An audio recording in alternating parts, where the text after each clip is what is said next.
Hey there, bench warmers. It's the beautiful time of the year. Football season's back. I know some of us you're like, what are you talking about? Football season doesn't start for another 3 weeks yet. That's you dummies are only interested in professional football. College football doesn't start this week, but it starts next week. High school, and I'm wearing it, I'm rocking it. Box State Bruins. We are officially the Box State Bruins because we moved out of the AOL, no longer under the Cherry Creek banner. And we have our first game this week. We've been having scrimmages. We're introducing ourselves to a brand new league. And so far, I mean, I'm super stoked. This is, from what I can remember back, like when, we've said it many times on this show. Niko and I's friendship was forged through youth sports, football season, getting back together. After the summer, we would go on trips. Our football team was really lucky where we would have preseason trips. But like that last scrimmage to where you're getting ready for the first week of the season, and it carried over into high school even because you're beating up on each other all summer long, making yourselves better, forcing yourself to get out there and go to practices in triple-digit heat. It's ridiculous. Like, I should be at the pool, coach. Why am I here? Why am I running these sprints? Why am I smacking my best friend in the face? Well, it's all for this week. It's all for this week, right now, right here. I know I'm overzealous about sixth grade youth football. That's just how I am. When I put something into it, I go full in. I'm super excited for how this season is going to look for myself. I just want to wish, because I do know we have some other coaches here on the Variety Sports Network.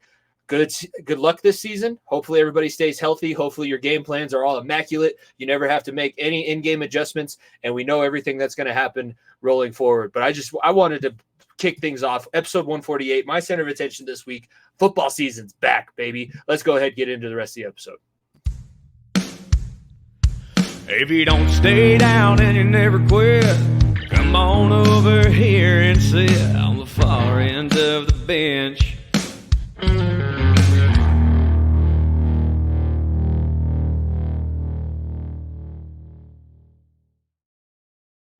These are the days, man. The days of school's finally back in session. It's a little bit different in Colorado. Some places you don't start school until after the first week of football season. Like, you come back after Labor Day when everybody's had their game one, and then school starts. We're a little bit different here in Colorado, but it's finally upon us. I can tell you this. I've been chomping at the bit to get back to this point. I coached wrestling from November all the way to July. I'm ready for some football. I'm need to be on the sidelines. I'll be pacing up and down, back and forth. I had a little bit of it in the All-State game over the summer, and it's finally here. I'm just pumped. And to counter your point, it's week 0 for college football, Jimmy. There's college football on Thursday and Saturday. It's not good. It's not the high quality, but it's week 0 fine. still. It's fine. It'll be there. So and yeah, I'm going to throw it on my screen. World, you do have some stuff to bet on this weekend, so you got that going for you. We didn't talk about that as much as we needed to. If you could still gamble, which you don't, I'm just going to make sure you have the brand on your forehead. So I'll always say still wearing the brand. that you are not a betting man, but you are no longer a betting man. The term is now, are you a Phil Mickelson? Those stats, we're not degenerates, Niko. We were never close to degenerate gambler. Over $1 billion gambled, over $500,000 in losses. And he's literally bet on something every single day for the last 20 plus years. Like, he was putting in bets on himself in the Ryder Cup. He was trying to put in bets on like Canadian football. That's when you know you've screwed up. If you ever need a check yourself, go touch grass moment, if you're betting week 3 CFL football and you're like betting a hefty amount of money, like you're going to lose, you're going to have a bad day if you lose, it's probably time to check yourself in somewhere. Exactly. That time of the year, like I said, with football literally being in season right now, it's important to be a good gambler, as we like to say, is all I'm going to say. A good gambler. I am not going to be a good gambler until the season ends, but I was going to say, act responsibly, because football season, there's too much shit to bet on, it seems, at times. And I will say, with football season coming up, obviously we do like to talk about the lines. Once PLL season is over, Niko will be unleashed, and I'm sure like that first week is just going to be – it's going to be like an Amish girl going on Rumspringa. It's been kind of nice, though. I'll be keeping a buck. It has been nice, a little refreshing. Now you can experience sports the way I experience sports, where I'm literally just – person. How I took in sports the first 20 some odd years of my life. It's crazy. Yeah. Welcome back to us. Welcome back. It's here. It's been here for the entire time. Episode 148 of the Far End of the Bench podcast. Be sure to follow down below. You can see our handles on X Instagram, everything like that at FEOTB Pod. I'm gonna refuse to change the bottom where it says Twitter. Okay, I just hope you know that. I refuse to do that. It's going to stay as Twitter. I don't even know what he wants you to call the post on there now, but it's still going to be tweets for you. It created a verb. There's kids in my class that never know a world without tweeting, which wow. I hate. I don't very, like. But very wild. I hate that too. I hate that more than anything. It's that's the world we live in now, Jimmy. It is the world we live in. And be sure also we are presented by the Variety Sports Network. By the way, just going to throw this out there with the NFL season coming up. We had a betting partner through VSN. That betting partner is no longer working with VSN.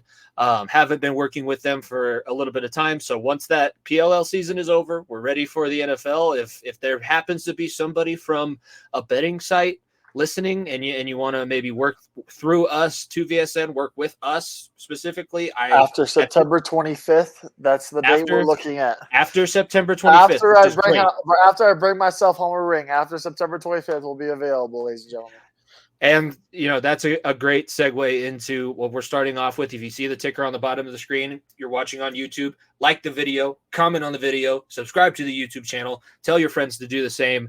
But PLL, we said that it's the march to the playoffs, and we actually do have right now, as I'm looking at it, only one spot left available to clinch a playoff berth. So we'll go ahead. Niko was in Seattle this past weekend for the game, so we'll start with the games. But we are going to kind of break down this whole playoff process. If you're like myself, where this is going to be your first playoff season, where you're really heavily invested into the PLL, we're going to make sure we break down all the rules and how you get to call yourself the PLL champion. Who's going to dethrone the Water Dogs is probably what we'll call this segment. I know Niko hates that. That's why I have to throw that little barb in there. The games in Seattle, Niko, what were the four matchups that we were witness to this past weekend? I think it was 2 overtime games and 2 games that weren't very close. Actually, there's 1 overtime game, 1 close game, 1 that wasn't close at all. My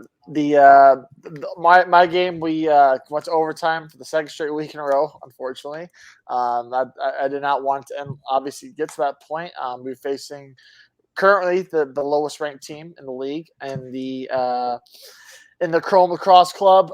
They right now are in what we call the Brendan O'Neill sweepstakes is the best way to put it. The nicest way to put it. They locked in. They're not locked in the 1 seed. Basically, they have to win this week, and the Atlas has to lose to us by a lot of goals for that to happen. So it's basically a lock that they won't make it. But like I said, this past weekend it was a good weekend overall.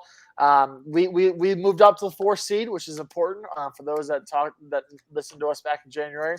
That means currently we are slotted to go to Champ Series, which is extra payday for myself, for the coaches, for the players, which is nice, fun for everybody, in my opinion. So that's a great time. And right now, we win this week, we will be in confirmed this week, so we can control our own destiny, which is awesome. Besides that, the Archers secured the number 1 seed, so they will have the first round bye. But that's basically all that's been secured. The number 1, 2, and 3 are basically locked. 2 and 3, who falls where? Obviously, that's to be determined. But 4, 5, 6 is where things get interesting. 7, it's going to be a long ways away until it gets 7 and 8. Like, it's going to have to take a miracle for things to change on that end. But yeah, it was a good weekend all around. It was cool to see Miles Jones play well for the Atlas. Obviously, former player of the Woods. Romar Dennis got his first 2 bomb. Things are rolling. And this upcoming week, we have, like I said, a lot on the line. Playing for that 4th seed, that Champ Series 4th spot. We played the Atlas, so it'll be Miles Jones versus Romar Dennis against their former club. So should be very, very exciting. If you needed an extra storyline to go along with the playoff implications, this week in Salt Lake City is going to be huge. If you have an ESPN Plus subscription, there's not really meaningful games on. I know it's week 0, but you can still supplement in there. And shout out, no free shout outs. If you sign up for ESPN Plus after this weekend through the PLL, you'll get it throughout the playoffs for free. So the next month you can get it for free. No free shout out, but free shout outs because I work for the league. But you can get it for free and watch the whole playoffs.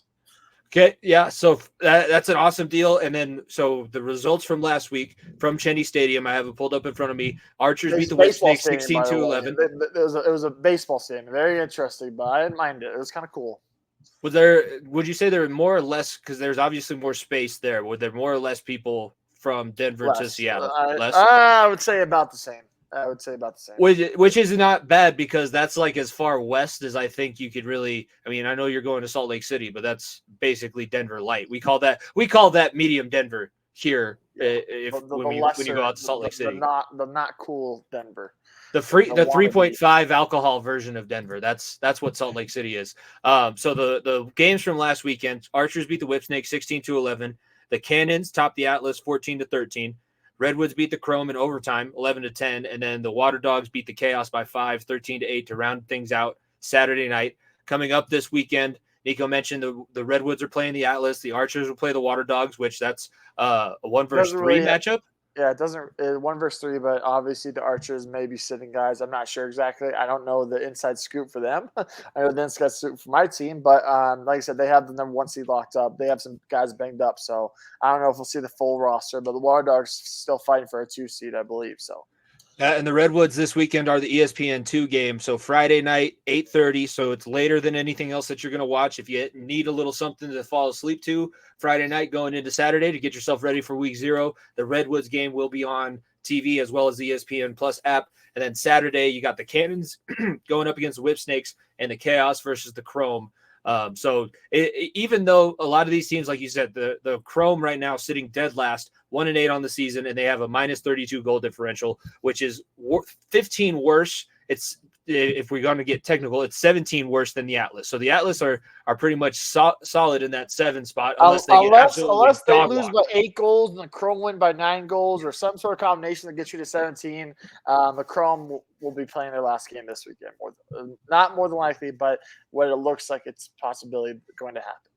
I try to make that as PLL capped as possible, saying that they're done for, but there's a chance they might be. Well, I mean, it's an awesome playoff setup to have all but one team go. So basically, even if you're having, I would consider a 2-7 season a really rough campaign, but you're still able to qualify for at least the playoff bracket. Speaking of the playoff bracket, there's differences. So the championship series is different than the actual playoff bracket. When after the Salt Lake City weekend, we're moving into the playoff round, right? It's not the champ series is a completely different type of game. It's literally a different type of it's a whole different. It's not part of the league at all. It basically just sets guys up for extra paycheck. It's like summer league, but with a different type of level of game with all the best players playing at the same time. Still, it's the top 4 teams basically. It is a lot different. Okay, so the playoff bracket is coming up, and then the playoffs, are they single elimination? Are they series games? Elimination. So it's football-esque. It's anybody can be anybody on any given night. That's the fun part. Is like, look, the Archers have been a great regular season team the last 3-4 years. They have not made it to a PLL championship. They've been a top 4 seed at minimum every single year of their existence. So that's where you're like, oh, can this team finally put it together? We'll see. And winning one and done, like, that adds so much more intensity to each game. Like, you don't even know. Like, I'm really excited because, like I said, if you're a 4 seed, like we are, like, we're just trying to get ourselves in this position where, like, we are playing games against teams at our best time. And you win 3 in a row to end the season going to the playoffs. There's not many teams that can say that in the league. So that'd be huge for us. And if you can get hot at the right times, which we've talked about the Redwoods for the last 2 weeks, it was tough sledding for a few weekends in a row, but they seem to have turned it around. You'd like to not see it be at overtime games, but going into the playoffs, those high stress environments of overtime where it's continuous, and we're talking about single elimination and continuous overtime, one bad shot. You think that you don't have to chase your guy down for one split second and he gets off a better look than he would have had if you could get your stick in the lane. That's the difference between a win and a loss. And for the Redwood series, this weekend, we said if they win, they solidify themselves in that championship series, so they get that extra paycheck. You cannot tell me that even if the Redwood guys are a little bit banged up and they're like, oh, well, we're in the playoffs, we don't really have to push it that hard. They're going to push it that extra gear because of what's at stake and getting it. It's better to be the 4 seed than the 5 seed. You get absolutely. It's just. That's why there's a seeding system. And with our goal differential, we lose this week. Like, there's a chance we could be 6 or 7, and then you face the Water Dogs, you face the Cannons in the first round, and that's not going to be easy for anybody because those are 2 of the best teams in the league so far. even though you have to beat both. But I mean, anybody, like I said, anybody can beat anybody on any given night. So it's important to set yourself up for success. Think about it like the NFL style, the March Madness tournament. If you're a favorable seed and you can maybe not an easy matchup because at the playoff tournament, since everybody has the shot, there's not going to be an easy game. It's just a better situation. And yeah, the goal differential, it's incredible that the Redwoods are standing where they are, 5-4 record. So they do have the record breaker there, but it's a minus 13 goal differential. So when the season got rough, the season was really rough. And I'm glad to see things have turned around. That trade seemed to happen at the right time. And if you got like the one or two veteran leaders at this point, I don't know how the PLL, since it's such a new league, but you obviously have guys that have rolled over.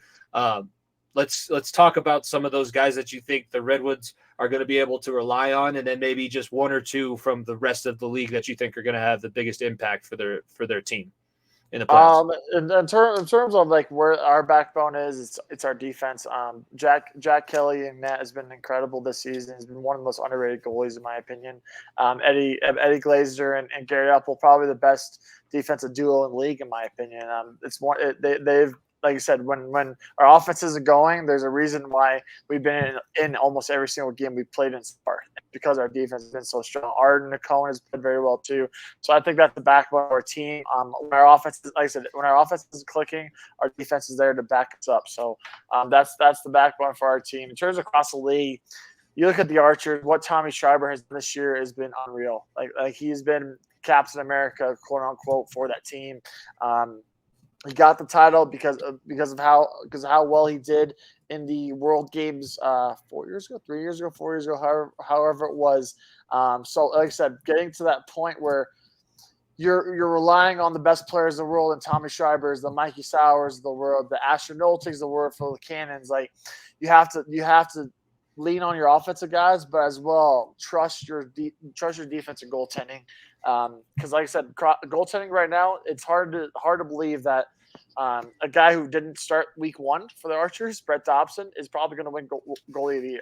Like he has been an absolute X factor for them all season long, and been one of the reasons why they're the number one seed. But having that offensive firepower, stay strong throughout the playoffs, but also relying on your defense to keep games close or keep extending leads is going to be massive. And across the board, you look at the top 4 or 5 teams. It's hard to think that none of these teams, goalies, are on top of their games right now. Going into the final weekend, the standings are as follows: the Archers with an 8-1 record, currently at the 1. Cannons 6-3. They have the goal differential advantage over the Water Dogs, who are also 6-3. So the Cannons 2, Water Dogs 3. Woods sitting at 4 with that 5-4 record. It would be awesome to see that go 6-4 if you can get. They're going to finish the season over 500, but 6-4 looks a lot better than 5-5.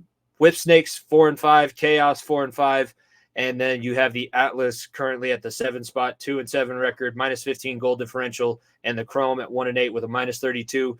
I also, just since you were talking about him, Tommy Schreiber, currentently on the season, 36 points. He has 16 1-point goals, 2 2-pointers, and 16 assists. He's been nearly untouchable. He's been all doing this from the midfield, which is crazy for midfielders to be putting up that much time, that many points in a season. And he, like I said, he's been the MVP in my opinion all season long. I said even worth a discussion like that. He's been that good. Yeah, and then Dobson. So it's similar statistics that they use to hockey goalies: save percentage, and then saves against average. So he has 115 saves on the season, a 58.1% save percentage, and then he's got a 10.3 saves against average. So that's, if you're saying that he's going to win goaltender of the year, those stats would be on the higher end. What are you expecting to see? What are these coaches and scouts expecting to see from their goalies in those categories, do you think? I honestly don't know. I know it's not like, but it would be half. Would it be 80, maybe 3/4? 80 and above. If you're 80 and above during the playoffs, your team's going to win every game. Is the percentage you're trying to look at, and right now, like I said, I feel like our goalie has been one of the most underrated, and I think that Jack Kelly's done a hell of a job. But like I said, when you have Blaze who plays for the Chaos, you have Brett Dobson on top of their games. It's tough to be like, hey, like these guys, how are we going to adjust to how they're playing because the goalies are on top of the games, and maybe we need to make sure put a screen on front. Maybe we need to make sure that the goalie's not seeing the puck or the ball very well. Like it's little adjustments like that will adjust. That coaches will be like, hey, we make this adjustment. This will set us up better for the long run. That the best coaches in the league will be able to do, and that's sometimes is the difference between a team that is going to win it all and a team that will lose in the first round. Yeah, and then just comparison, Kelly's stats, he has 114 saves, so around the same, a 52.3 save percentage, so a little bit higher even, and then 12.3 saves against average. So he's holding that, if we're going to say that Dobson might be the mean just in this little exercise here, he's holding that and then even outdoing him in certain places. So playoff lacrosse is going to be, it's growing, so it's still getting to that point, but the excitement level, the level of competition, all of those things, you're going to see very much similarities to, the NHL playoffs, the Olympic hockey rounds, where you got these guys are going to give it their all to try and etch their name in history and be another PLL champion. It's all about winning a championship. It's all about getting a ring. Water Dogs are the defending champs, and somebody is going to be able to say that after this upcoming fall. September 25th, you said, is the day that we'll know whether. September 24th is the day that the championship game, and September 25th is the Monday after. So comes morning of September 25th, we will have hopefully a new PLL champion. I'm hoping that it's my team, but we'll see. Obviously, like I said, the playoff run is a long run, and we'll see how we get there. We'll be covering it all, even if the unfortunate does happen and the Redwoods aren't towards the championship. I'm just not even gonna act like that's gonna happen. But I'll be the respectable media member. Niko's part of the team, so he's obviously got a little bit more of those red and green or yellow and green tinted glasses. But no, we will be covering the PLL. People have started to tell us that they enjoy it. So hopefully that gives you a little bit of an update of what we're looking towards with the PLL playoffs coming up. Also, over the weekend, we have a new champion, a guy that a lot of old heads, purists of the sport would say, oh my God, this rainbow-haired warrior. Tekashi 6ix9ine is the UFC bantamweight champion. How is this possible? The dude snitched on half in New York. Welcome to the Sugar era, Jimmy. Welcome to the Sugar era. I mean, like, goddamn, what a like people look. All the comparisons that came in with obviously Connor and this, that, and the other thing about his eccentric and how he's only had one knockout against the guy. He has had no knockouts against anyone rostered on the UFC. Well, now he has one, ladies and gentlemen. And it was the guy who beat your triple champion in Henry Cejudo, the guy who beat Peter Yan. Hold on, Cole. You can say what you want about that. Like, he has beaten everybody of the who's who in this bantamweight division. And ladies and gentlemen, this weed smoking, pink haired, tattooed weird motherfucker is your bantamweight champion of the world. And look, he couldn't have hit a more perfect right hand. Could not have hit a more perfect right hand. It was, this was the shocking outcome. Similar, I guess people were starting to buy into the McGregor hype, but when McGregor beat Aljamain Sterling was a great champion, but he's obviously not the level of what now I can't think of who was the Brazilian that he knocked out with Jose that left Aldo. hand. Jose Aldo. He's not the level of Jose Aldo, but Aljamain Sterling was starting to be, he's getting up there in defenses. You can argue whether or not he should have had the title with all like this division has been competitive, but you can't tell me that a lot of these fights haven't had some kind of fishy, like Aljo winning because of an illegal knee after being dominated for three and a half rounds. That's stupid. We all know that he did not win that fight. To the rules, yes, he won that fight, but you can say what you want to. This was the most definitive ending that we've had in this division for some time, and now the real test begins. Like, you got here, the UFC did what we always tell them they should do. They did kind of slow cook Sugar Show a little bit. They gave them a lot of, especially early on, guys that they should have been throwing papers on Sunday morning instead of trying to roll out there and be an MMA fighter. Let's just call it what it is. And then as he stepped up in competition, he's beaten the guys that he needs to. And yeah, that decision win over Yan, I don't know. but you can't argue this one. Like that was a No TKO. arguing it. It's the most pure form of victory that you can get in the sport. You can either make somebody choke out or tap or knock them out. Those are the two ways that you used to be able to win in the UFC, and he picked option B of the two. So Sugar Show, as much as like I say, you can say what you want about him. Like you can say that he's had a weird rise to the top. You can say that is he ready for the rest of these guys in the division? I don't know. But all I know is that mean right hand has a lot of power on it.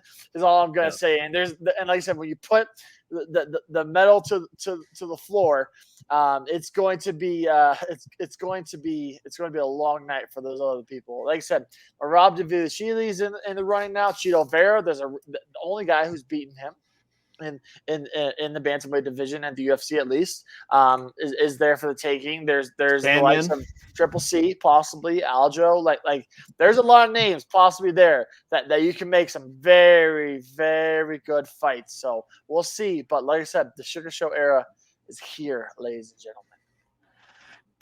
It'll depend on what the UFC thinks he's ready for. I think is going to be his next contender, because as I'm looking at the divisions, you got Corey Sandhagen, and if you want to be fair about it, he's actually higher and coming off of a win than Peter Yan, a former champion. Sandhagen is a kickboxer through and through. Sugar Show doesn't really like to go to the ground. Those two would stand and bang, and you would at least get an entertaining fight out of it. And I think also too, if the UFC is looking at it, they're like, God, I know he beat Cejudo, but can he really not let him wrestle him for a second fight? I don't know who Davashili is. I should, but I don't. He's a Jordan fighter that has honestly had a very, very, I'll say it was weird saying it, Habib rise. It's been very under the radar. And then now he's in this title picture. He's best known for taking Sean O'Malley's red jacket after he did the stare down with Aljo, and he wore it to the press conference. So that's what he's best known for. But yeah, look, there's a lot of good fights.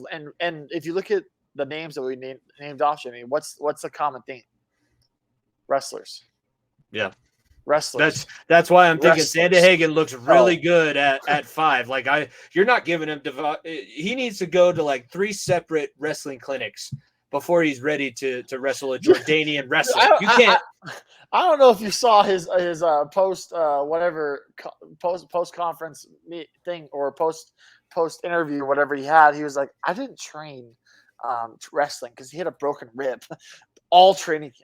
Like if you're Aljamain Sterling, you fucking found that out, how pissed would you be? Like that he didn't even train wrestling because he knew like, oh, I need I can't do it because I'm still badly hurting my ribs. Like that's where the comedy level comes in.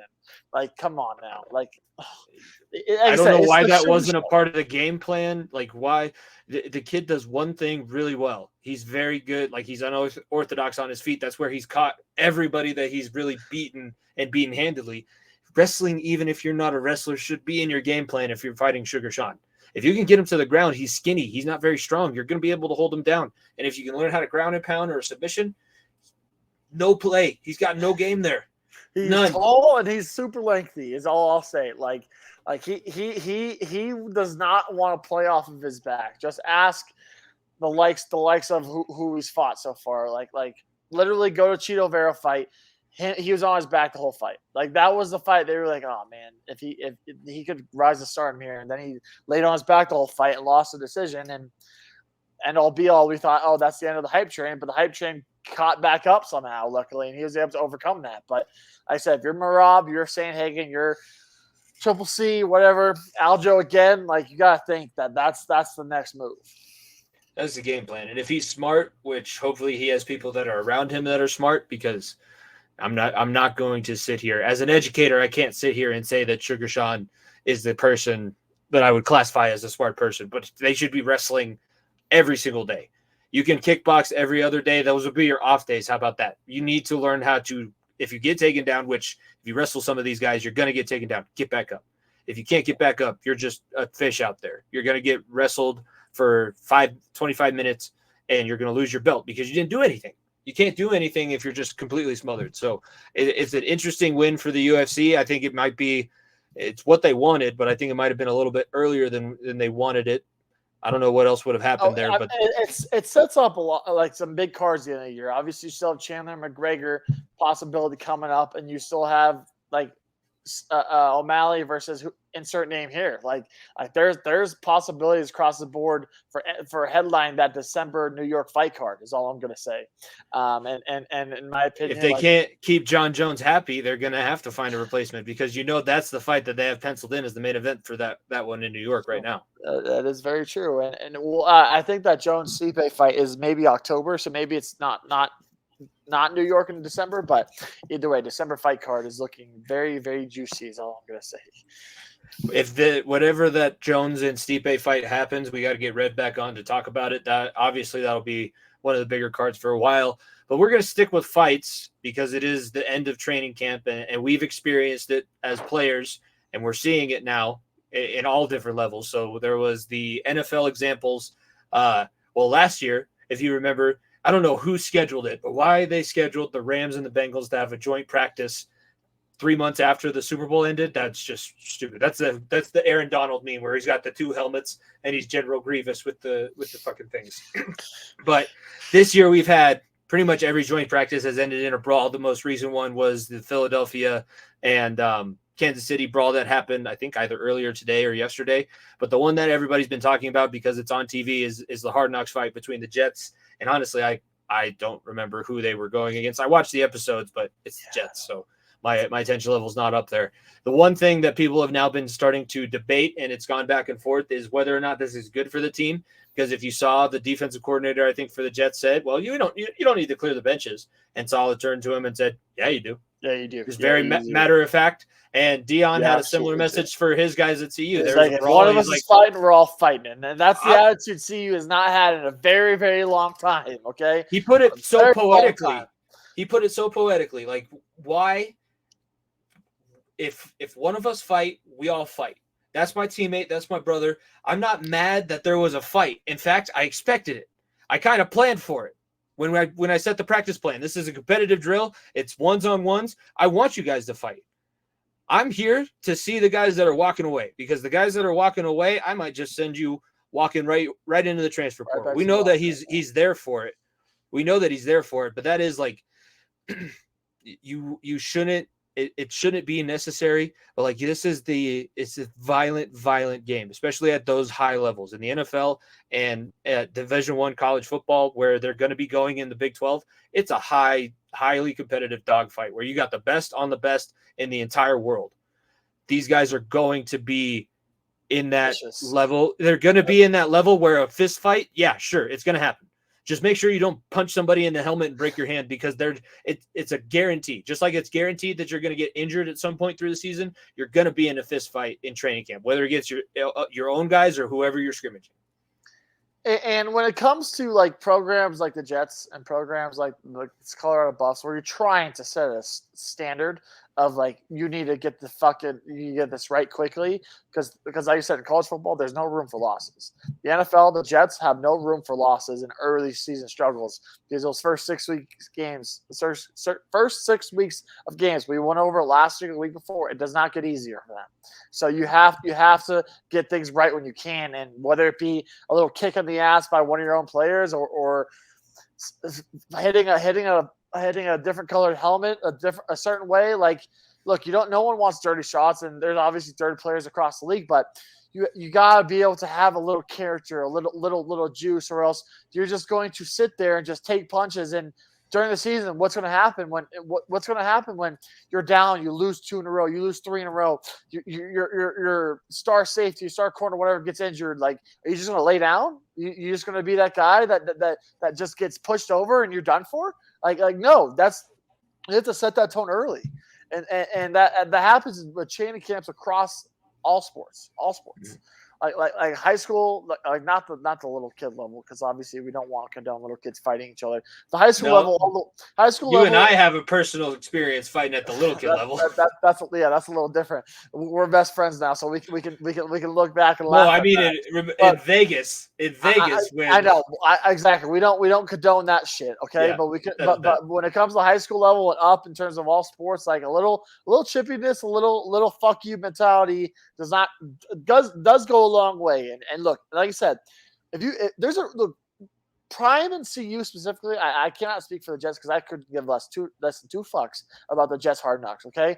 But for those that aren't aware, CU basically has their own Hard Knocks version on YouTube that they post highlights every single week from practice. And the media here in Denver, I've been hearing things that saying University of Colorado, you don't have shit filmed unless they want it to be seen. Plain simple. Like if they don't want shit to be seen, they're not going to put it out. Like whether it be interviews with Prime, pictures of Prime, that's just something that doesn't happen. Like you only see stuff you want to see. If you don't think for a half a second Deion didn't want to see the world seeing that his team is not going to fucking go down easily, then you got another thing coming. Is all I'm going to say. And in terms of the Jets, in terms of other teams, obviously with how much media coverage the NFL gets, it's kind of hard to get away from that shit. But in terms of the college football aspect of it, look, it's going to happen. And if you're not, like I said, you're not on board with the CU Buff train and what Deion is putting up there, and across the board, look, Matt Rule's probably like, yeah, there's pussies in Denver, and not Matt Rule. Who the fuck's the Matt Rule's the head coach in Matt Rule in Nebraska. It is Matt Rule in Nebraska. If the Matt Rules of the world being like, yeah, you know what, like. They want to fight. We're going to do it our way. They're too busy fighting each other. They're not going to fight us. They're too busy fighting themselves. Exactly. They got another thing coming week 2 is all I'm going to say. So, like I said, I like the fuck you mentality when you do it the right way. When you do it the hurting the other team mentality, that's where we cross the line. That's where you're like, no, get the fuck out of here. I don't want to see that shit. No, you don't have a space to do that in practice. You don't have space to do that. You can tussle, you can push back and forth, you can say fuck you can yell at each other all you want. That's where it should be condoned. But when you're hurting all the players, doing things of that dirty nature, that's where it crosses the line that shouldn't go. Well, I mean, just if you think about our experiences, my experience at the freshman level, our preseason scrimmage, we went over to Rangeview, and our varsity, JV, and freshmen all scrimmaged against Rangeview. That ended in a bench clearing brawl, but that team went undefeated because we leaned on we got each other out of that mess. We were in hostile territory. We were the visiting team. Our parents were like just showing up after work, so we had to get ourselves in that situation. We got ourselves out of that situation. All of those preseason scrimmages at Creek that against Chaparral ended in brawls. And you can't tell me Dave Logan's too smart. Dave Logan, very much like Deion, probably had that. You're not staging a fight because you just don't do yell, that. No, but fucking you use fighting. You use it as a message because we had other teams coaches that were there watching Cherry Creek scrimmage against Chaparral, and he wanted to see that if you mess with this preppy school from the suburbs of Denver, there's guys that will back each other up. You're not going to get away with anything slick here. We're going to stand up and we're going to fight for our own. It's the Peaky Blinders where Thomas Shelby yells at everyone, no fucking fighting at his wedding, but he knows it's going to happen. Being like, you know what, no fucking fighting, but we got to set a tone here when it comes to certain things. And it's the exact same way when it comes to the football field. And I'll go even further with lacrosse, basketball, baseball, well, you name a sport. Maybe not baseball. It's kind of hard unless you throw a ball at a dude's head. But like I said, across the major sports, that you set the tone for your season. You absolutely do during the preseason. Who's gonna put up and who's gonna shut up, and then you'll see what your team is made of, and how that will affect your team come November, January, December, whatever it may be at the end of the season. Yeah, those coaches are definitely watching that back and figuring out who are the guys that jumped in, who are the guys that were trying to look for a way out. Similar to like the competition drills that you do one-on-one. Who's the guy that's trying to get 10 different reps against everybody that he can go against? And who's the guy that's maybe slinking in the back? Like, you know, if the camera's on me, then sure. But if nobody's looking, I'm not backing anybody up. I'm out here for my own safety. That's a team sport, just doesn't roll that way. One fights, we all fight. One guy prospers, we all prosper. One guy struggles, we all struggle. There's 11 guys on the field, but you got to think as one body and one heartbeat. Let's go ahead because we've saved our teams for the last 2 weeks that we're doing these. We're getting into our NFL divisional preview. We're continuing on. We did the Souths first. I can't even think about that because they're so bad. And we did the East last week.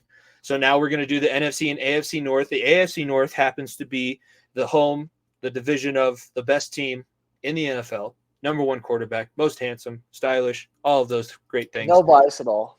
I don't know what you're talking about. There's no bias. Who's ever biased on this show? Never. You know, like, Neither of us could never be biased. Still hold world on. Yeah, champions, by the way. Never who's noticed. biased? Still Yeah, world champions. exactly. Yeah, still world champs, by There's the no way. bias Maybe here. that was no bias. Not a single bias at all. We are completely Never. unbiased podcast. If you know me at all, you know who I'm talking about. Cincinnati Bengals, your reigning two-time NFC North champions, former AFC champions of the 2022 season, unfortunately fell short. They were the division champions last year. Ravens also made it to the playoffs. Bengals beat them in the wild card round, and then last year we had the Steelers at 9-8 and the Browns hanging out there at 7-10. They obviously picked up Deshaun Watson towards the end of the season. So those teams, that division, you can talk about rivalries kind of being dead in the NFL. That division is like, I don't hear you. If you're in Pittsburgh complex, you don't wear purple. If you're in the Cincinnati complex or the Ravens complex, you don't wear black and gold. Yeah. There are it's gangland-esque. Like, colors are off limits here. We don't do that. It's the blue collar, hard nose, fuck you mentality of Midwest of the country, basically. Like all four teams. The NFC a little bit too. I'm not going to say it as much, but the AFC North for damn sure hates. They hate each other. Absolutely. And like I said, with the AFC North, that's where we're starting with. Like, all four teams are playoff hopefuls. There's not one team that's like, oh, we need to get in the Caleb Williams sweepstakes. Like, there's not. One of maybe the Steelers. But who knows what year two Kenny Pickett looks like. Like, all four of these teams feel like they can make the playoffs. Hell, the Steelers still haven't had a losing season since when, Jimmy? Exactly. Before Mike Tomlin, yeah. Before Bill Cowher, maybe. It's been that long. So like the excellence level across this division, it will never die, in my opinion, because of how good all four teams. I'll say all four teams because you're a co-host here, but the Bengals have had the least amount of success out of the four all time. Is all I'm gonna say. Cleveland. All time. Cleveland. Cleveland was very good in the before the NFL existed. Before the NFL existed, so that's where I'll give them a slight mini edge. It's not much of an edge, but a slight mini edge. But like I said, it's four hard-nosed football teams with, honestly, there's a lot of questions, in my opinion, on all four sides, on all four teams. And it's a lot more like, okay, which team will be the one that solves it, that really solves it? Yeah. Well, that is, I mean, right now, we talked about the Bengals a couple weeks ago, and their question mark is still, Joe Burrow did finally play practices into July, but still never, besides his rookie season, never stepping foot in a preseason game. And last year, that definitely did affect them in the opening weeks of the season. The difference post-drafting Joe Burrow and pre-drafting Joe Burrow, and the longtime listeners of this show, remember that first season was Andy Dalton's last year as the quarterback of the Cincinnati Bengals. Like, it's always been, they're never even close. Well, now, for the last two seasons at least, the games are always in contention. Other than, I think, Halloween against Cleveland was pretty bad, where they were pretty much out of it for the entire time. But Burrow's kept them in everything. And Zach Taylor I've done a complete 180 on him. Just like all of the other coaches of the teams that I follow, I always call for your head. I always say that it's time for you to get fired. And for the last two seasons, that's why the Bengals have been able to win the division and to be having success in the postseason, is because they've been the ones to answer the questions. Joe Burrow's come back. They've righted the ship. They've always found that production. This year, like you said, the question marks, I think, are contracts are coming up. So is this going to be the last year you can really milk the three-headed monster at receiver plus Joe Burrow and those guys' pieces on defense, because there's a lot of contracts coming up. I listen to the radio guys for Cincinnati. They do a podcast twice a week, and that's all I hear about is like, oh, my God, if they have a good season like everybody wants, we're going to lose everybody, which is kind of the way that it goes when you're a good team, but we're not used to it. Normally, when we lose our good guys, we're back drafting number one overall, and that's just the way the life of a Cincinnati Bengals fan goes. So, is this going to be the year that they can put it together, or is this going to be like, are we going to miss out on a core that never even existed and only made it to one Super Bowl? And in my opinion, from an outsider's perspective, a person that doesn't follow the team and still has question marks, my biggest question mark is still secondary. You lose Jesse Bates to free agency.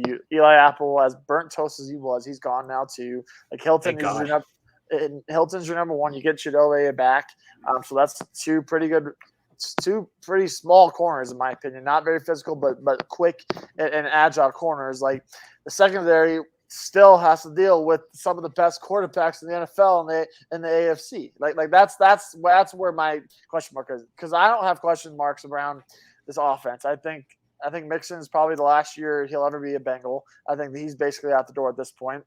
I think the receiving core, you probably have to lose one, maybe two of them in this offseason. So it's the last run you have of that. But Joe Burrow will do Joe Burrow things with whoever's out there. In my opinion, Tyler Boyd and T. Higgins have taken that next step because of Joe Burrow. They're good receivers, but they're great receivers because of him.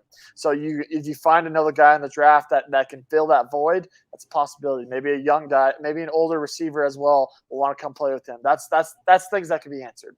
The secondary is things that just cannot be answered. When you face Josh Allen, when you face Patrick Mahomes, when you face these great quarterbacks in the AFC, the Justin Herberts of the world, like it's going to be very difficult when it comes to that point. And that's where my biggest question mark is does that secondary stay healthy? A, and B, can that team be like, we got rid of the quote unquote cancers and Bates and Apple, and we take that next step? Because that's where I still struggle to see where this team can take the next step, because that front seven is still very, very good. There's zero doubt about that. But we have turned into a football league that is all passing. That 75% of the league of the snaps are from the shotgun position. We grew up in a system where that was not the case. Where you were in the shotgun, you were a wild card. Holy shit, this guy's in the shotgun. No, they got receivers everywhere. It's like I'm watching Monday Night Football or something. Exactly. So you're gonna have to figure it out quickly, in my opinion, for the Bengals for the secondary. No, and the secondary is the weak spot on the team. That's where they're gonna have to have a lot of guys step up. Guys got playing time a little bit last year because of injury, but I will tell you that this season I'm much happier having the secondary be the biggest question mark instead of the offensive line, because this is going to be the best offensive line that Joe Burrow's played behind.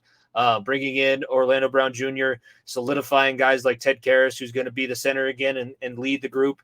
And you had two rookies get a lot of playing time in that playoff run when everybody went down. You're bringing back Alex Kappa, and then you got a 3 thoroughbred race at the other tackle position. Jonah Williams is a former number 10 overall pick. La'el Collins is coming off of an ACL, and then they have some rookie that I don't know his name yet because it's preseason football. This is where he's getting a lot of his snaps.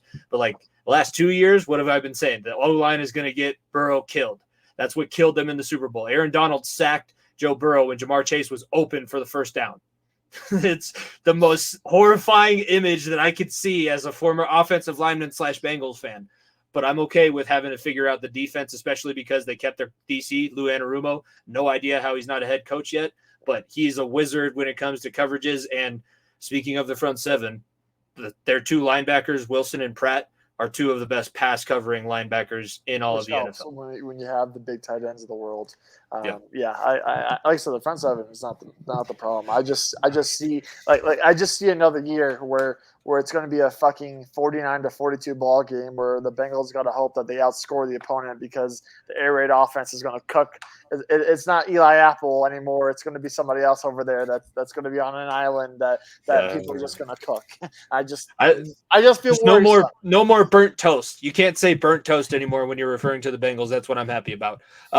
Predictions for how the AFC North is going to finish up this season. I may have some hot takes here. It's interesting. You look across the board, and the big question marks for me, obviously, the Ravens. What will Lamar do in this year?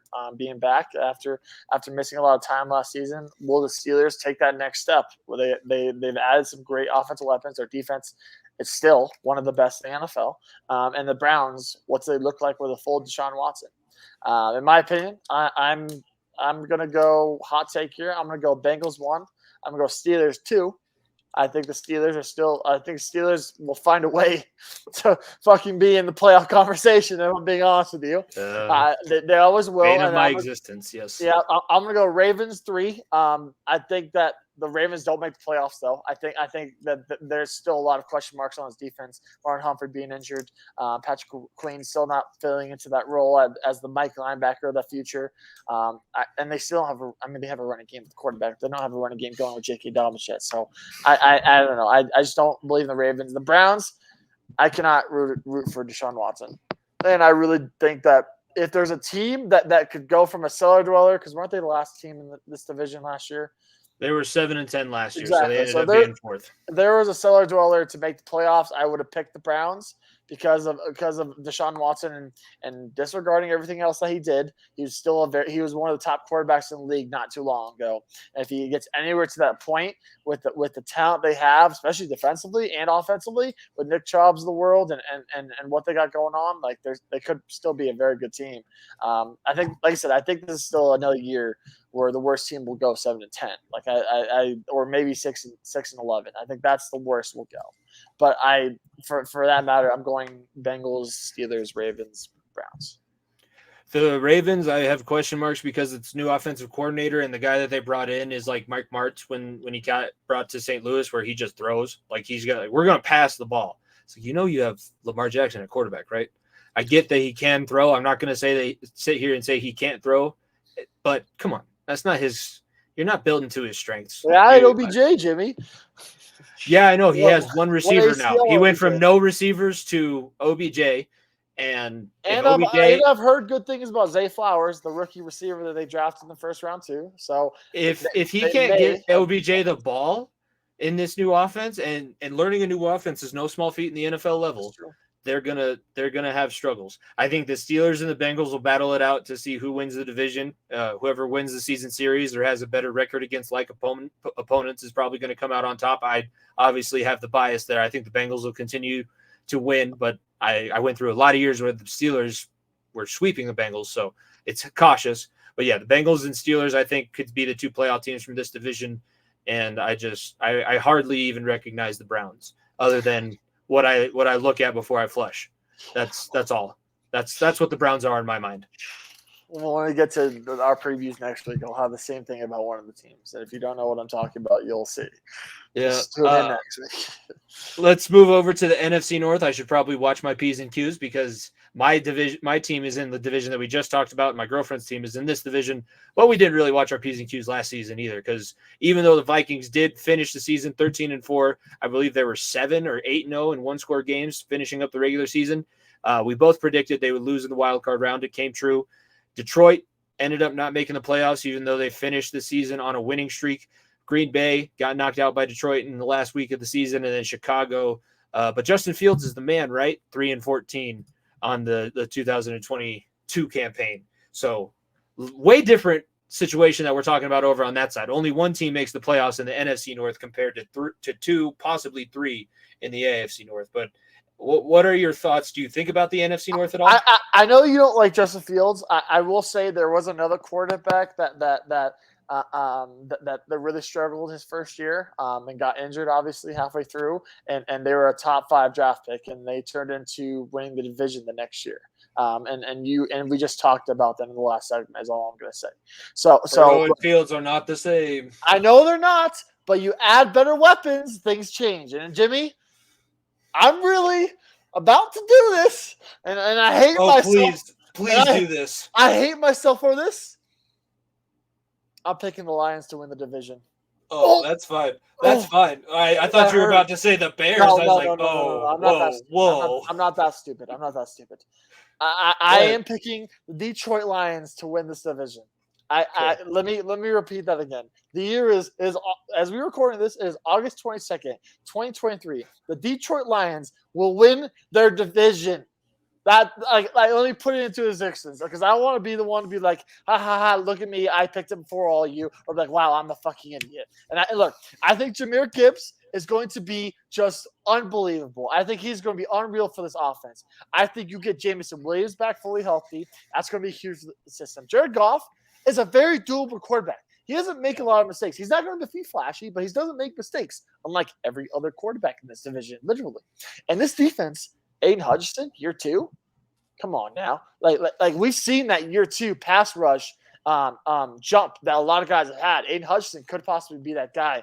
And look, Dan Campbell has those boys ready to roll, and I think the Detroit fucking Lions are winning the division. And then I'll even go a step further because the team you thought I was going to pick one, I think will be number 2. I think the Chicago Bears will be number 2. That's a hot take there too as well. The Chicago Bears. I'm picking the 2 teams that finished 3-4. 3-4 to lead the division. Yep, I to be top two teams flip flop. But I really do. I think Justin Fields, DJ Moore has looked incredible. I think getting an offense and Matt, I think it's Eberflus is the new guy. Eberflus is the head coach that they got last season. I think he could be very, very good for Justin Fields' development. I think Justin Fields is the quarterback that of last year's quarterbacks to take the next leap with to be like, oh shoot, he's that guy. In my opinion, like he's going to be that guy. So I think they're number 2. I'm going to go Minnesota number 3. Minnesota lost some dudes. Like is Alexander Madison really going to be able to pick up all that slack Dalvin Cook took on his back? Is Justin Jefferson going to be able to beat double teams every single snap? Because Adam Thielen, as bad as he is at this point in his career, was still able to take some of that pressure off him. They don't have a number 2 option outside of Jordan Addison, who they drafted, who's been pretty good in preseason, that you can confidently say, oh, we can shade away from Justin Jefferson because this guy's going to attract our attention. And look, Kirk with pressure is going to crack. Is plain and simple. So I'm picking them 3rd. And their defense, I still do not believe in their defense at all. They were one of the worst last year, and they didn't get any better. So I agree with the defense. So that's why I'm their 3rd. And like I said, the Green Bay Packers, they're going to be the worst team in the division. I look, unless Jordan Love is the savior, I don't think he is. Unless something miraculous happens, this team's going to be the worst team in the division. And Green Bay, welcome to the lives of every other fucking football fan when trying to find a quarterback when you got gifted two Hall of Famers back to back, okay, and 3 Hall of Famers in a 30-year span, however long it was, whatever it was. Like it's your time to be a cellar dweller. And you could be, like I said, you should tank this year, in my opinion. I don't know if they have their first round pick because first round picks get tossed around worse than Phil Mickelson's gambling money. But if they do, like they should be a team that should be trying to lose every fucking game because that team gets Caleb Williams. God damn, that sets them up for another fucking 10 years. We're a division where we're having a conversation, Jimmy, about the Detroit Lions winning the division. Okay, that's a real conversation happening. That's all you need to know if you're in Green Bay. Fucking tank, go get Caleb Williams, right? Seriously, like that. That's the reality of the situation in Green Bay. You should not be trying to win football games. You should not be, okay? So I'm doing you a favor by putting you as the cellar dweller in this division. But yeah, I'm going the hot take. I'm going Lions. I'm going Bears as number 2, and I'm going Vikings Packers the last 2. I'm either going to look like an idiot in 5-6 months time, or I'm going to be the biggest genius in the world, being like, holy cow, I predicted that. Just imagine if the Packers wouldn't have thought they were so smart and tried to repeat the same thing again with Jordan Love.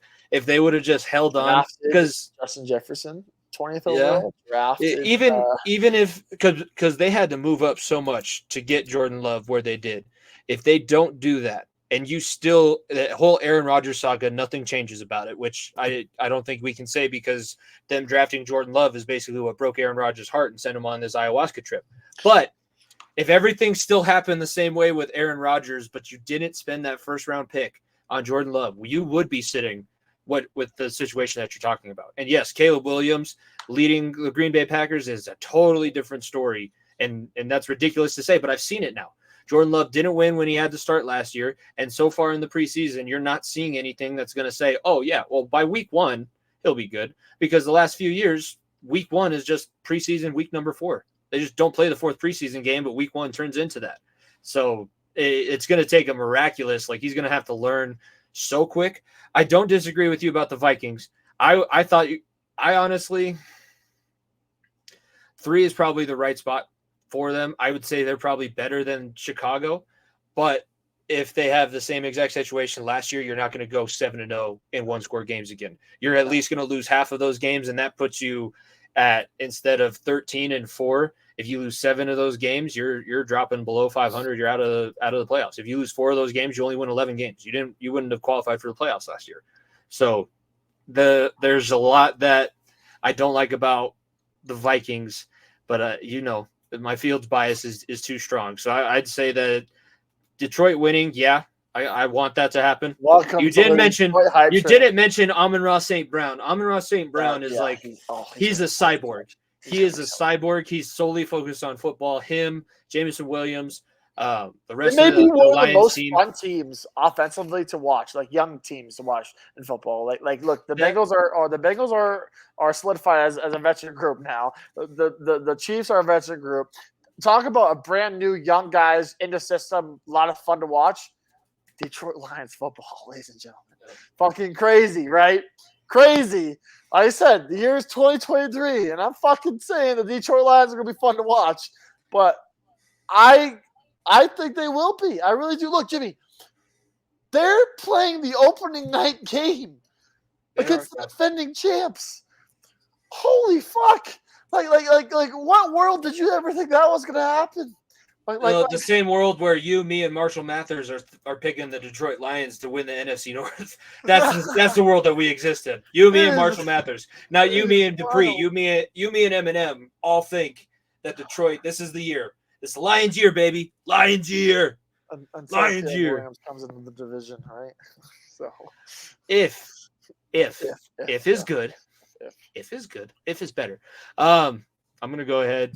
You know what time it is. I think that you've been trying to avoid this one because I texted you. I ran my quiz through already, one filter, and you said, you feel like I felt last week, where you're like, oh shit, I should know a lot more than I do. I should know, but I don't. And I don't think I know. That's the problem. Is I think I should know, but.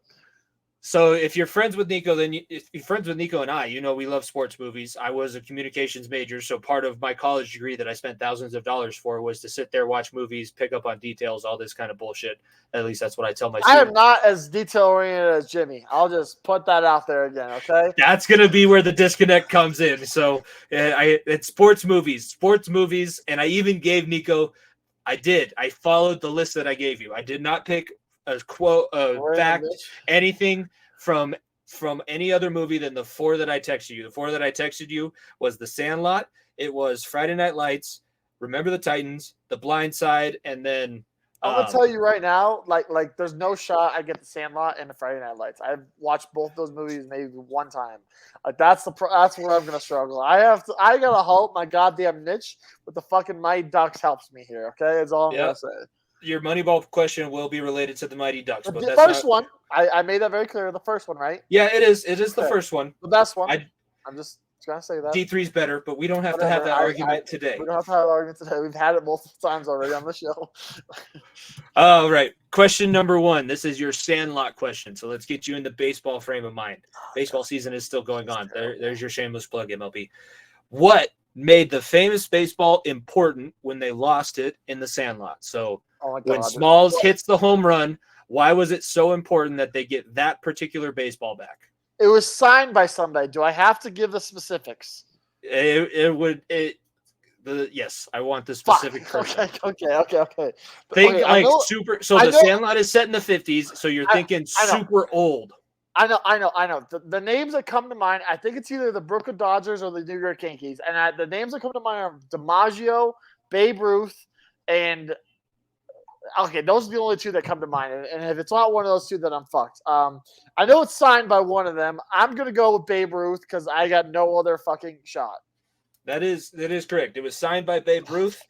That is why it was so important. The great Bambi. The great Bambino. Yeah, why do you guys keep saying that? I used to play I didn't play baseball growing up, but we would do a little mini home run derby in my backyard when I was little. And when we went to a Rockies game, I got a ball from a player, and I hit that shit and lost it. And my parents were like, "Where'd that ball go?" I'm like, "We just drilled it into the neighbor's yard, and I can't find it." They were like, "That was a game ball you just threw over." And I'm like, "Look, it's not Babe Ruth signed, okay? But still, like we all did that. We were younger, played and signed memorabilia. That's probably worth millions of dollars nowadays, but crazy thing about." Yeah, and then not spoilers for a movie that came out 20 plus years ago. So if you haven't seen it yet, I guess plug your ears, pause your radio, mute us for a second. He ends up getting the ball back signed by not only Babe Ruth, but the entire 1928 World Series champion Yankees. So that's the way that the movie ends. But yes, it was important because it was signed by the great Bambino himself. I there's a small part of me that thought it was DiMaggio for whatever reason. I don't know why. My brother said the same thing. When I gave these questions to Dom, he said it was signed by DiMaggio. No, Babe Ruth was the most famous person in baseball before a man named Shohei Ohtani. It was an Italian last name, Jimmy. We're fucking paisanos over here, okay? Like we think You're about talking to Captain Paisano over here, and I was like, no, Babe Ruth. I'm glad I didn't talk myself out of it and overthink it. So I got 1 point in a baseball question. You're on the board. Thought that. Next question, question number 2 is your Friday Night Lights question. Now we're talking the movie. We are talking the movie. Okay, True or false? I honestly didn't know there was a TV show about it until like a year ago. So I'm glad it's the movie. It's on Netflix. If you need something to just mindlessly watch, you can put it. It's so dramatic, but it's not bad. But the movie, true or false? Permian High School not only lost the championship in 1988, but finished the rest of the 1980s, so the 1989 and 90 season state champion list. True or false? Hold on. Repeat the question. True or false? Permian High School not only lost the championship game in 1988, but finished the 1980s state champion list. Okay, I don't know about the state champion list, but I know for a fact that they didn't make the state championship that year in the movie, that they lost in the semis. That's my little bit of knowledge so people know that I'm not a complete fucking degenerate. I will say that sounds it sounds like a Cinderella story that they ended up in winning, but I feel like they would have said that they won the next year at the end of the movie. That would have been like a credit, like that they like, hey, like Jimmy or whatever fucking won the state title 2 years later as a junior after making a team as a freshman. I'm gonna go with true that they did not win another state title the rest of the decade. It is false. So fuck. If you would. And it's funny that you said they would have a credit because it's the very last one before the actual credits roll. That Gary Gaines returned to Permian in 1989, where the Panthers, that was the last one that they won for a while. So they did win in 1989. They did not finish the decade champion list. And I think they also had like 4 state championships going into the 88 season. They were like a juggernaut. If you read the book, it's a totally different fucking story. And yes, you were correct. They lost in the semifinals to Dallas Carter in the year that the movie's technically set. So they didn't actually make the championship. If you ever want a really good sports story too about degeneracy in general, watch. I think it's Carter. It's the Carter Cowboys. It's on Amazon Prime is where I saw it, but it's the movie talking about them. They had 11 guys signed D1 letters of intent, and like 9 of the 11 got arrested for armed robbery. They were robbing like gas stations in the Dallas area with water guns. Not even real guns. They were robbing them with water guns. I would go second even that. Like if you're a basketball fan, Coach Carter, still one of I love that movie. It's such a good movie. Like from top to bottom, and it's a must watch. If you're a Hoops fan, like you didn't give me a basketball movie question, which I'm a little disappointed because I could have got. I definitely would have got any answer. Like would have got the answer correct. Is all I'm gonna say. Say the quote. You know the quote that I want from Coach Carter. What is your deepest fear, Mr. Cruz? We are not fucking inadequate. That we are something beyond powerful beyond measure. Beyond greatest measure. Yeah, that's it. It is not our light, but it's not our darkness, but our light that frightens us. Yes, I agree. I should have. I was thinking about it. It's a great movie. If you don't know, if you're too young to think about that, know any of these movies we're talking about. Look, football season doesn't start for another week and a half, 2 weeks. Like, throw it on. And a couple of these will get you really excited for football. Exactly, and you can throw it on any of the 5 fucking streaming services your family probably has nowadays instead of cable. Okay, so it's guaranteed on one of them. That's why I'm naming the movie as I'm asking the questions, because if you need a watch list, I would recommend all of these movies. Number 3 is Remember the Titans. Now, this one is definitely going to be way too hard. As I was writing it, it's just, I don't know. Herman Boone is given the head coaching job at T.C. Williams High School in Virginia. And Remember the Titans. What state is he coming from? He says in his opening when he first meets Coach Yost and Coach Tyrell. It's in the movie? It's not like actually. Yes, it's in the movie. It's in the movie. He says, I won blah, blah district championships in this state. It's a state in the South. That's. Do you want another hint? No, I think I can get this. Okay. Look, I've narrowed it down to 2 spots. It's either Mississippi or Alabama. I don't think Are you it's sure Louisiana. you don't want another hint? Yes, I'll take another hint. It's not one of those two. That's the only Okay. hint I need. My girlfriend is named after the state capital. Oh, it's fucking North Carolina. You didn't need to Yes. walk me into that then. That's Too easy of a. That's too easy. It wasn't because if I hadn't said that, you were gonna go with like Tuscaloosa, and no, I would have. Alabama would have been my first guess, honestly. Yeah. It Like, was. I feel like the name Montgomery, Alabama, comes up in fucking movies when you talk about Alabama, so that's why I would have guessed that. And I didn't want you to say that too because it mentions after because he was initially just going to be brought on as an assistant offensive coach, and then when the black reverend goes to his house, he says, I heard you march with Dr. King.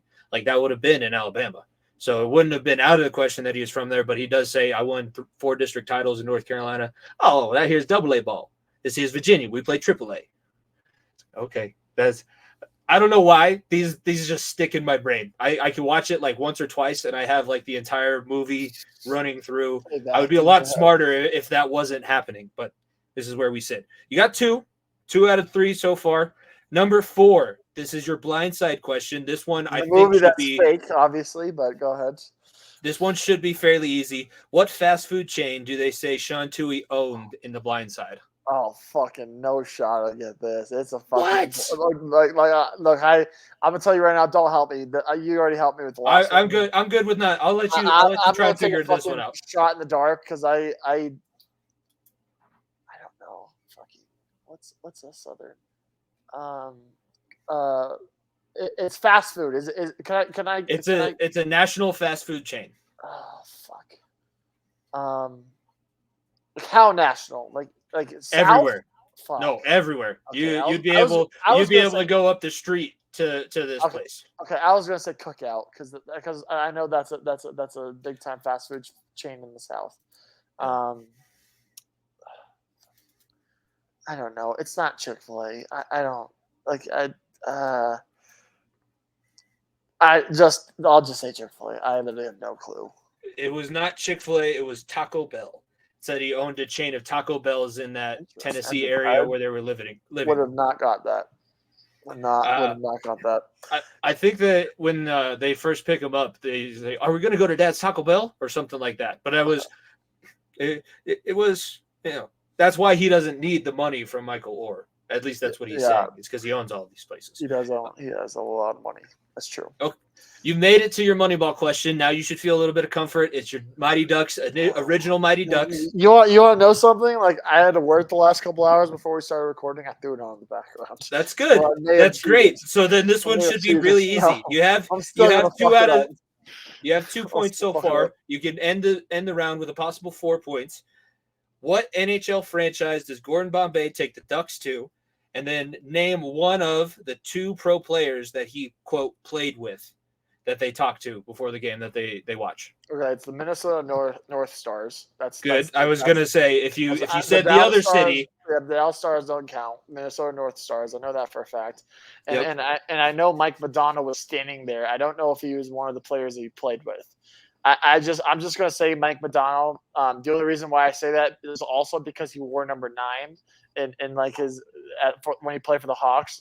Gordon Bombay did, and because he wore because of Mike Madonna. So I'm gonna say Mike Madonna.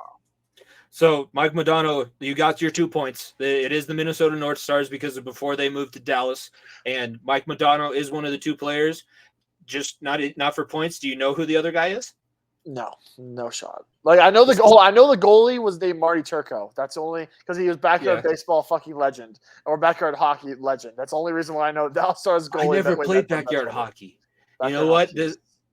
I missed out. I love backyard baseball and backyard football, but I wish I would have had backyard hockey. It's Basile McRae.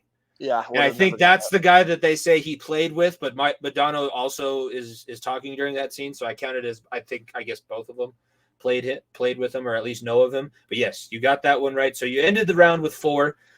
Okay, bonus question. Solid showing. Bonus question. While we're in Ducks things, I wonder if you'll get this. I think you might. What was the name of the team Gordon Bombay went and played professionally for that was the minor league team for the Minnesota North Stars? Yeah, no, I have no idea. Minnesota Waves. The Waves. The Waves. Yeah. The big W Yeah. The I big used to have a purple shirt. W.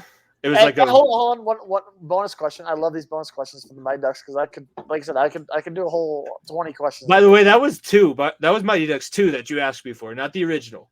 I know. I'm just saying that was Mighty Ducks too. I'm just saying in general, all the Mighty Ducks movies. I've seen these movies more times than I can count. Me too. What famous athlete did Gordon Bombay pitch his coaching shoe to? Ooh. Like he had a specific shoe he wanted to release. Yeah. I think this was D2 still. It was the second. Yeah, it was the second one when he had all the endorsements. And what was the name of USA. it? You get the player, you'll get the name of the shoes. All I'll say. Is it Michael Jordan? Yep. Yeah, and then it's Air Gordon's. Air Bombay, baby. Air Bombay. It's like a little low. It literally looks like a loafer. It's literally a loafer. It's one of the most legendary clips of all time. Him and Michael Jordan sitting on the yacht together. Yeah, I know a stupid amount of Mighty Ducks knowledge for no reason. There's a reason why my second favorite team is the Mighty Ducks. Since we've talked about 1 and 2, I want one from 3. Do you remember what the prank was that got them to play the varsity in D3 in that initial scrimmage? Yeah, because they took horse poop and they put it in the bags because the varsity team was taking all the lunches from everybody, and they put the horse poop in the lunch bag, and they're like, "Oh crap, you took it!" And they're like, "Hope you like manure or whatever, horse manure," and then they all ran, and that's how it began. I know my Ducks, Jimmy. I know my Ducks. Oh, the team name of the high school that they went to in D3. Warriors. It's something. The Warriors. The Warriors is all I don't know the name of the actual school because it was like some weird academy, but it was whatever academy. The Warriors. I'm not a Warrior. I'm a Duck. Okay. Hold on. Let's see if I remember this. Okay. What was the sponsor for the Team USA D2 movie? The sponsor that was written across it was their main sponsor that gave them new jerseys, new gear, and everything. That movie's released when like Reebok did everything, so that's my first. It's not Reebok. It's not a name brand. Oh, Feliz? No, it's Hendrix. Oh, the hockey. That's like a hockey brand, isn't it? Yeah, that makes more sense. Hendrix. Yes, yeah, that's what the guy. I'm an idiot. That's what he says he works for. Hi, I'm with Hendrick Hockey. Would you like to? Do you want to do a whole-hour show on my Ducks trivia? You got some more pulled up for me, buddy? You gotta come on Sunday. We could do that for a Sunday Scaries. You'll have to make it up early enough on Sunday for Sunday Scaries. Amount of my Ducks knowledge. I literally like I wanted to be Charlie Conway more than anything in my life, and I could not see shit. I could not. You wanted to be Conway. I wanted to be not even.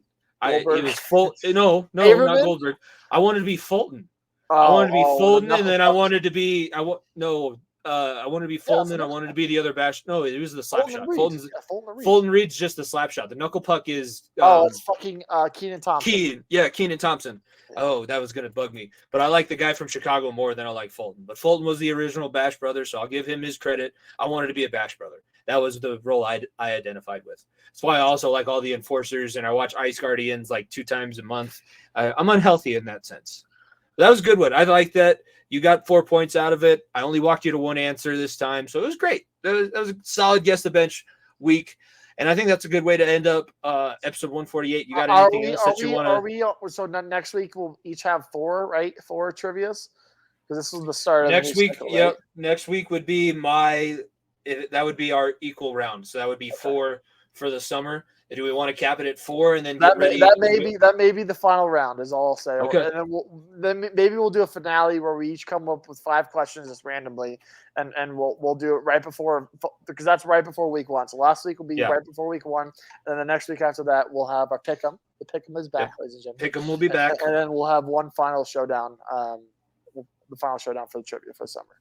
So, and then we can kind of talk about this too, but we might as well talk about it while the mics are on so that people can hear. I say we give, so however much the differential is for whoever wins with their trivia points, that's how much, like, so if you end up with 3 more points than me, you start the pick'em at a 3-0 head start. That's good with me. That's good okay. with me. That's what it'll be. So we're playing for. You're the one who's down big right now, buddy. Last week did not do you much justice. You would have had, if we didn't do this round today, you would have just had the 1 because you gave me a pity point and I took it. So it was 10-9. Right now, 14-9 with my last round pending, and then the big finale. You gotta But have a it's big close. last round. Yeah, you gotta I'm have a big hoping. last round in that bonus I'm round. hoping you kind of throw me a bone with like, something that I'll know, because like Denver Nuggets trivia, Nico, really? You could have. By the way, I told my dad, like, he asked me what the numbers of the Nuggets retired guys are. My dad, to his credit, was like, this guy. I still don't know the names. I was like, yeah, David well, Thompson, 33, Alex we English. should have had you sit I in was for gonna me say, on the show. if your dad sat here, I bet you he probably knew most of those answers. That's all I'm gonna say. So they were fair questions. Just a little bit out of my era, but I think I think this is a good place to wrap up. We didn't have a Sunday Scaries last week. I will be back this Sunday live at 10:30 in the morning. Talk a little bit about my school so far and anything else that I have on my mind. And we will be back, like Nico said, next week for last round of Guess the Bench before the finale. And we're gearing up. It'll be our last divisional preview. We got the NFC, AFC West, and a whole bunch of PLL, everything else that we're going to be talking about. Wrapping up the summer. We've avoided me talking to Broncos this long. It's been a long summer without me having to talk about them. So it is nice. Hi Siri. It is nice to last this long, pause on that without talking about the detriment to my life upcoming in the fall. Yeah. Summertime's almost over, about to get back to reality, and that reality is NFL football. But for episode 148, Far Into the Bench podcast, please follow at FEOTB Pod and at Variety_Sports_. Check out the Variety Sports Network. Subscribe to their YouTube channel, our YouTube channel. Check us out. Tell a friend. Leave a 5-star rating and a review. For myself, Jimmy Pilato, my co-host Nico Bryant, we will see you guys next week. Peace.